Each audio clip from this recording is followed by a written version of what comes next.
उसी लम्हे जोसेफ और जोआना दोनों के रिवॉल्वरों ने शोले उगले और चारों चीखते हुए उछलकर घास पर गिरे।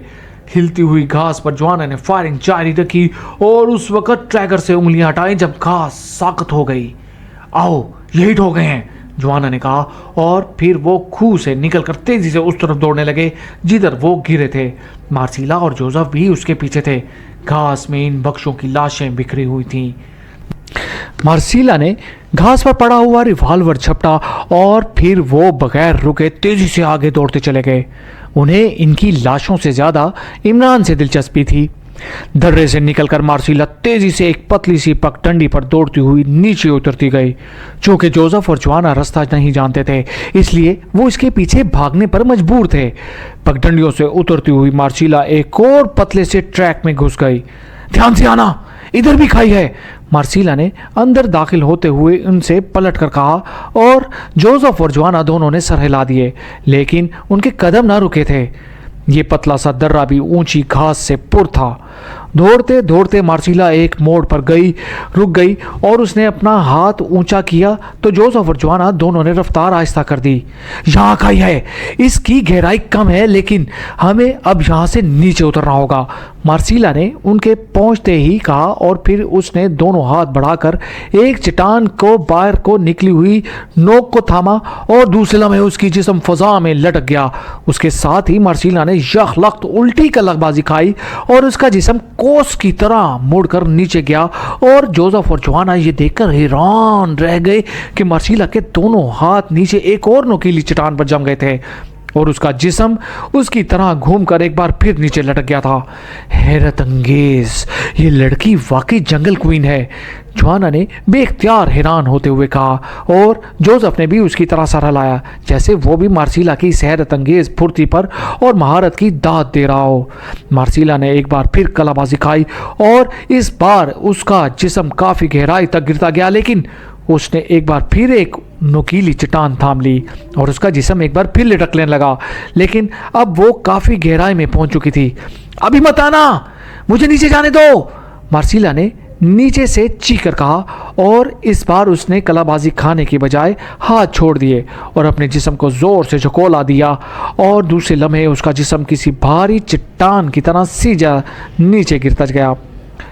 जोसेफ और जोआना दोनों ने होंठ पींच लिए, क्योंकि जिस रफ्तार से मार्सीला का जिस्म नीचे गिर रहा था उससे तो यही जाहिर होता था कि नीचे गिरने के बाद उसके जिस्म की एक हड्डी भी सलामत नहीं रहेगी।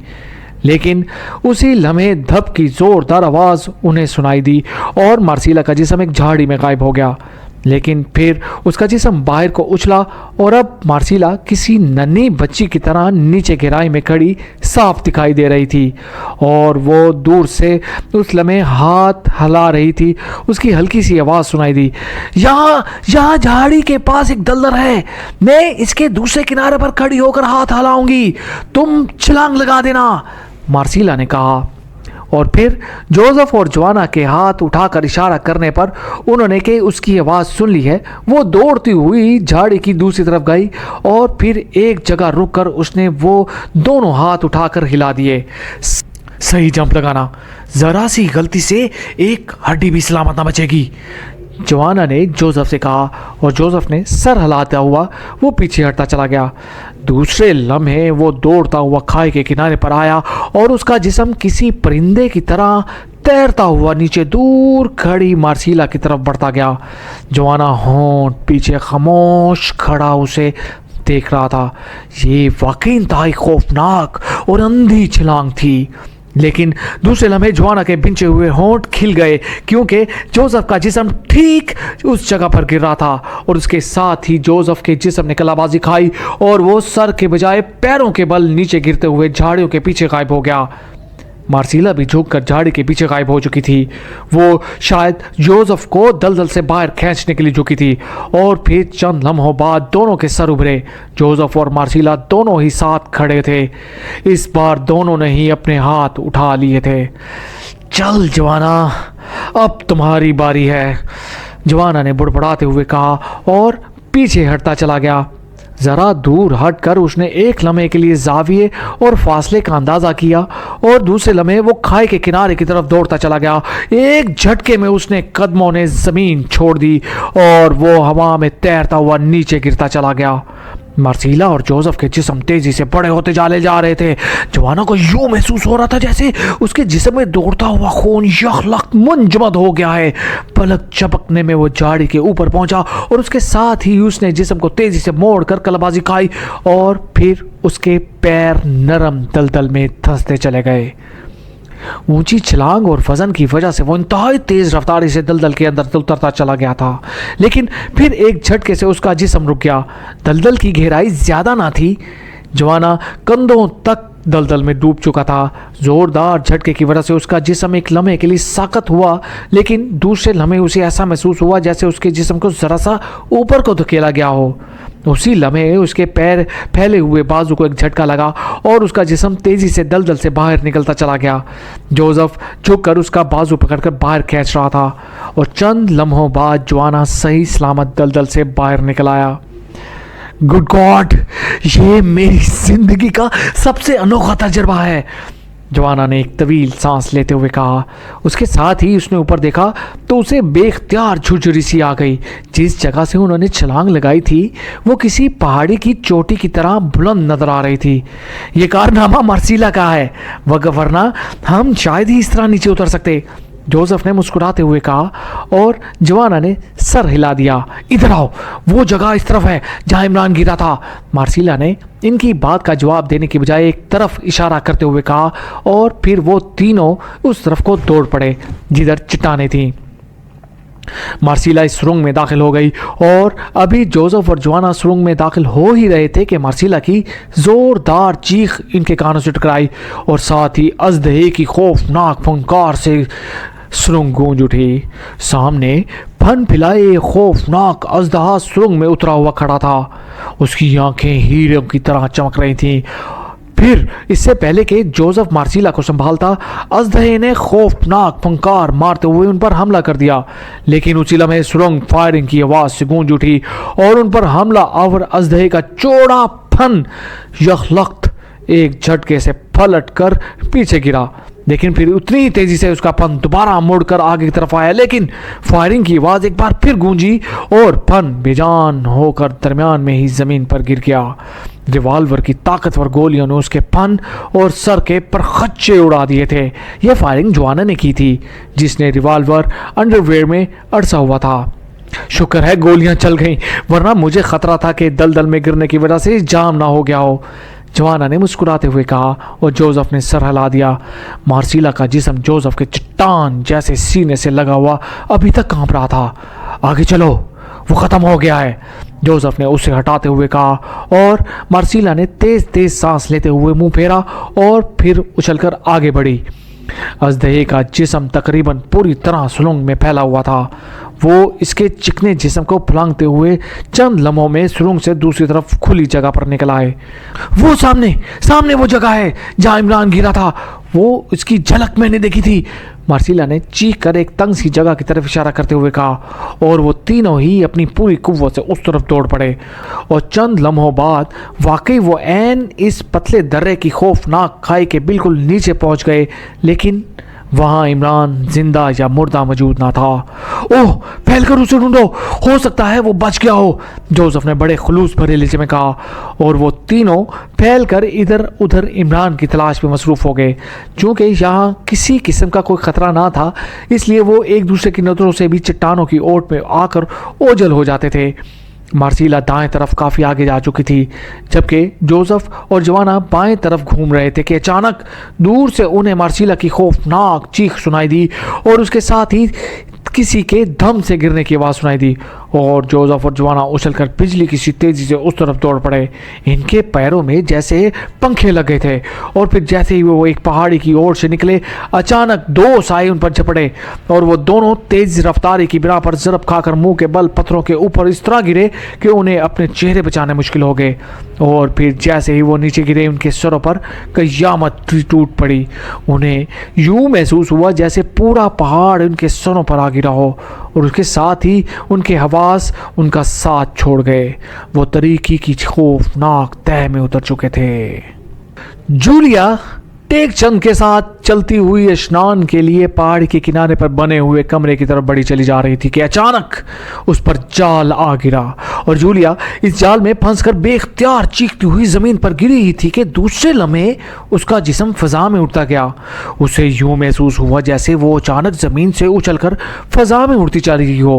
उसने तेजी से पड़क कर अपने आप को छुड़ाना चाह रहा था कि यकलख्त उसका जिस्म घूमता हुआ जमीन से टकराया और उसकी बेख्तियार चीखें निकल गईं। उसे यूं महसूस हुआ जैसे उसके जिस्म की हड्डियां बेवक्त टूट गई हो और उसके साथ ही उसका जहन तारीकियों में डूबता चला गया। और फिर जैसे ही उसके जहन से तारीकी का पर्दा खिसका उसकी आंखें खुल गईं। उसे अपना जिस्म हचकोले खाता हुआ महसूस हुआ।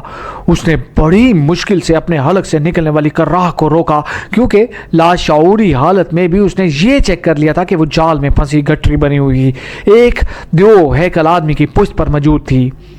इस आदमी का सर गंजा था और वो एक चोटी दरमियान से साइड पर लटक रही थी और वो पहाड़ी खरगोश की तरह एक तंग से दर्रे में दौड़ता चला जा रहा था। जाल में फंसा होने की वजह से जूलिया के लिए मामूली सी हरकत करना भी मुमकिन ना था, इसलिए वो होंठ बिंचे खामोश रही। उसने यही सोचा था कि यह आदमी उसे बेहोश ही समझता रहे तो ज़्यादा बेहतर है। आखिर कहीं ना कहीं तो वो रुकेगा, इस तरह वो आसानी से अपने आप को छुड़ाकर उससे मुकाबला करेगी। लेकिन अगर उसे एहसास हो गया कि जूलिया होश में आ गई है तो हो सकता है वो उसे जाल के अंदर ही ज़रब लगाकर बेहोश कर दे या मार डाले। उसका जिस्म बुरी तरह दुख रहा था लेकिन वो होंठ बिंचे खामोश थी। वो दौड़ता हुआ चोटी वाला आदमी दर्रे से निकलकर अब एक तंग सी पगडंडी पर दौड़ता हुआ ऊपर पहाड़ पर चढ़ा जा रहा था। उसकी रफ्तार में जरा बराबर भी कमी ना आई थी और इस बात से इसकी ताकत का अंदाजा हो रहा था। वैसे भी उसका मजबूत जिस्म बता रहा था कि वो ताकत के लिहाज से किसी सांड से कम नहीं। पहाड़ी पगडंडी पर दौड़ता हुआ वो आदमी अचानक एक साइड पर मुड़ा और फिर एक बड़ी सी गार में दाखिल हो गया। उसके हाँफने की आवाज़ें जूलिया को बखूबी सुनाई दे रही थी। गार काफ़ी कुशादा था और इस तरह साफ सुथरा था जैसे उस गार को आम इंसान इस्तेमाल करते हों। चोटी वाले आदमी ने गार में पहुंचते ही पुष्ट पर लदी हुई जूलिया को जाल समेत नीचे फर्श पर फेंका और खुद गार की एक तरफ के एक साथ बैठकर हाँफने लगा। जूलिया ने आंखें बंद की हुई थी लेकिन मामूली सी झुर्री से वो उसे बखूबी देख रही थी। ये बुलडॉग की शक्ल का आदमी था और उसकी आंखें खून कबूतर की तरह सुर्ख हो रही थी। जिस्म वाकई किसी सांड की तरह फैला हुआ था और चेहरे पर खबासत की झलक वाज़िह तौर पर नुमायां थी। लड़की तो वाकई खूबसूरत और ताज़ा है। पक्षी औरतें तो सूखी सड़ी और मरियल सी होती हैं, इस सांड ने बुड़बुड़ाते हुए कहा। अब उसका सांस नॉर्मल होता जा रहा था। ओह, कहीं मर तो नहीं गई? इस वक्त तो मैंने गुस्से में उसे चट्टान पर पटक दिया था। अचानक इसने चूक कर बुड़बुड़ाते हुए कहा और उठकर तेजी से जूलिया की तरफ लपका। जूलिया उसी तरह जाल में फंसी गठरी बनी हुई पड़ी थी। इस आदमी ने जाल को हटाया और जूलिया का बाजू से पकड़कर इस तरह उठा लिया जैसे वो जूलिया नन्ही से बची हो। जाल के फंदों से निकलते ही जूलिया का जिस्म तेजी से सीधा हुआ। जिंदा है, जिंदा है, इस आदमी ने भेड़िए जैसी मुस्कुराहट से कहा और जूलिया को नीचे पड़े जाल के ऊपर ही लिटा दिया।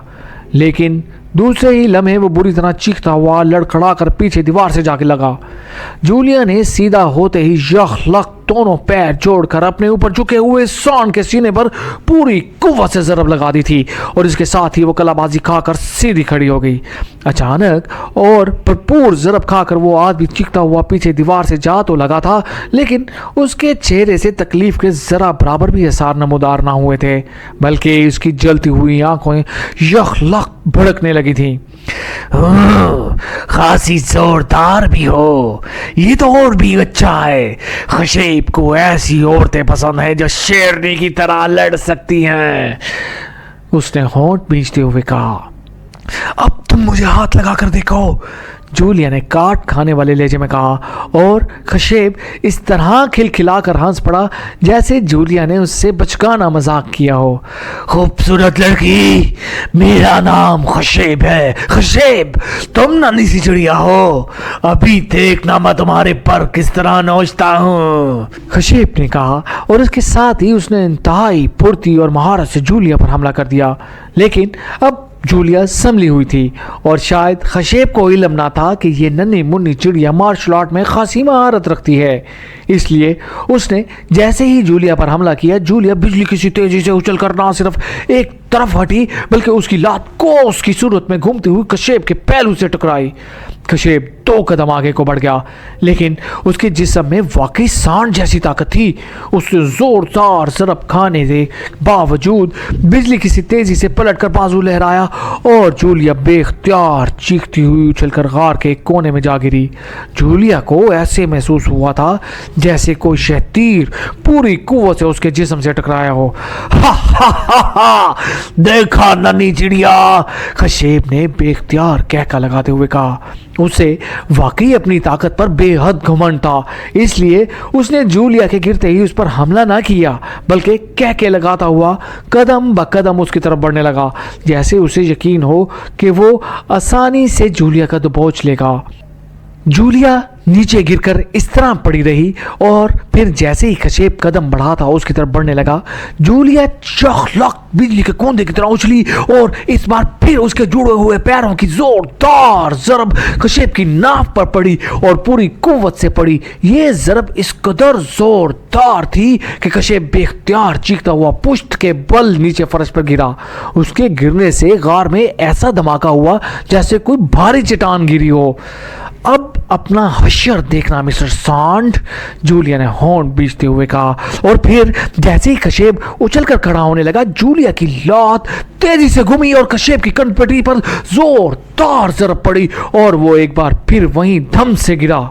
उसी लम्हे जूलिया ने दूसरी ज़रब लगाई। खशेब ने चीखते हुए तेजी से हाथ बढ़ाकर जूलिया की टांग पकड़नी चाहिए, लेकिन जूलिया तेजी से उछली और फिर दोनों पैर जोड़कर वो एक जोरदार धमाके से उसके पेट पर कूदकर उस तरह उछली कि गार के दूसरे कोने पर जा पहुंची, जैसे जिम्नास्टिक का मुजाहरा करने वाली लड़कियां जिम्नास्टिक स्टैंड पर जंप लगाती हैं।